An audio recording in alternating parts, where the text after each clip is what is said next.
कक्षा 5वीं वाले सभी बच्चों का हिंदी विषय का जो क्वेश्चन पेपर है पूरा पेपर आ चुका है। और ये जो क्वेश्चन पेपर मैं बता रहा हूँ ये 20 फरवरी 2026 का जो क्वेश्चन पेपर है वो है। कब पूछा जाएगा? ये 20 फरवरी 2026 यानी कि 2025 सत्र है और 26 में आपके पेपर होने जा रहे हैं।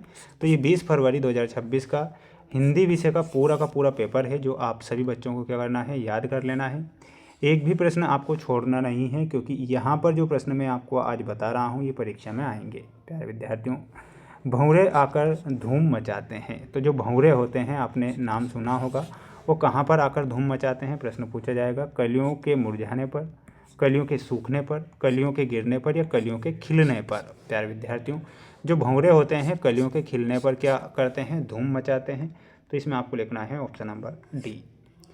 वहीं अगला प्रश्न है, भगवान राम ने सबरी के घर खाए थे। तो भगवान राम ने सबरी के घर पर क्या खाए थे? बेर खाए थे, है ना। तो इसमें आपको लिखना है बेर। अगला है, कवि के अनुसार ऊंट मामा लगता है कैसा? घोड़ा, बंदर, जिराफ या फिर हिरण। तो इसमें आपको लिखना है बंदर। दिए गए गद्यांश में राजा शब्द क्या है?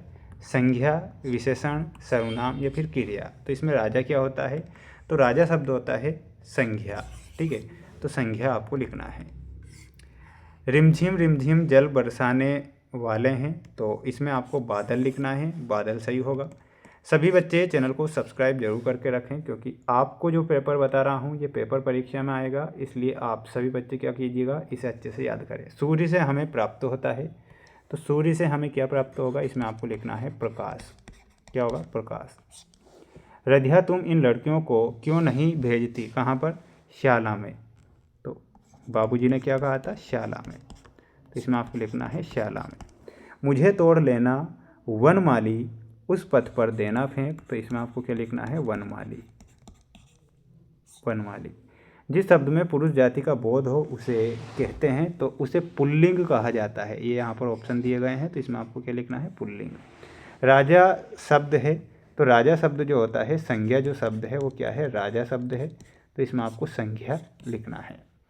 सभी बच्चे चैनल को सब्सक्राइब करके रखें, क्योंकि आपको जो पेपर बता रहा हूँ माय डियर फ्रेंड्स पेपर परीक्षा में आएंगे, इसलिए सभी बच्चे क्या कीजिएगा, चैनल को सब्सक्राइब करें। 4 विषय के जो पेपर हैं वो मैं बता दूंगा सभी को, तो आप चैनल को सब्सक्राइब करें। कोए और कोयल की बोली में क्या अंतर है? तो कोए की जो बोली होती है कैसी होती है? कर्कश होती है। कैसी होती है? कर्कश। कोयल की जो बोली होती है वो कैसी होती है? मधुर। कैसी होती है? मधुर। ये आपको अंतर इस प्रकार लिखना है। पुष्प ने कहाँ कहाँ नहीं चढ़ने की इच्छा व्यक्त की। ठीक है, तो ये भी आपको फेयर कॉपी से याद करके जाना है। गदगद होना। गदगद होना मुहावरे का वाक्यों में प्रयोग करना है। 9-2-11 होना, बाल बांका ना होना। ठीक है, और इसके बाद में पर्यायवाची शब्द। सूरज के पर्यायवाची शब्द कितने? 1-1। तो सूरज का क्या हो जाएगा? सूरज का सूर्य लिख देना। पुष्प का क्या लिख देना? पुष्प का फूल लिख देना। जल का क्या लिख देना? जल का नीर लिख देना। ठीक है, तो इस प्रकार आपको क्या करना है? पर्यायवाची करना है। ये आपकी सही जोड़ी है ना, नीचे नहीं है, यहाँ ऊपर ही है। ये सही जोड़ी आपकी है 1-1 नंबर की। जिसका अधिक प्रभाव हो तो उसे क्या बोला जाता है? प्रभावशाली।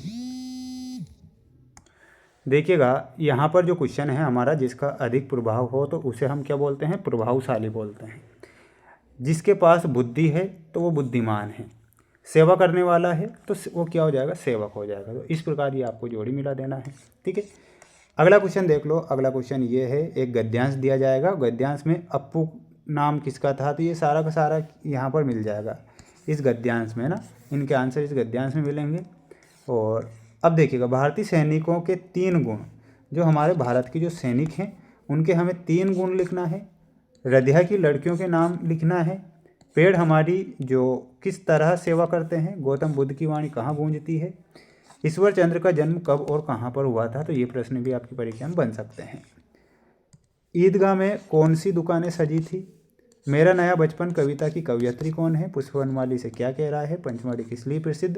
तो ये सारे के सारे जो क्वेश्चन हैं, धरती से हमें क्या प्राप्त होता है, दीपक से हमें क्या प्राप्त होता है। तो ये जो आंसर हैं आपको कहाँ पर मिलेंगे? आपकी फेयर कॉपी में मिलेंगे। ठीक है, तो फेयर कॉपी से याद कर लेना है ना। अपने प्रधान अध्यापक को स्थानांतरण प्रमाण पत्र हेतु एक प्रार्थना पत्र लिखना है। रम्मो और कल्लो कहानी का सारांश अपने शब्दों में लिखना है। ठीक है, सभी छात्रों को। तो ये आपके संस्कृत खंड के जो क्वेश्चन है वो है। इसके बाद जो अगला ये सेट पेपर है ये मैं आपको नेक्स्ट वीडियो में बता दूंगा, तो आप चैनल को सब्सक्राइब करके रखें। मिलते हैं नेक्स्ट वीडियो में।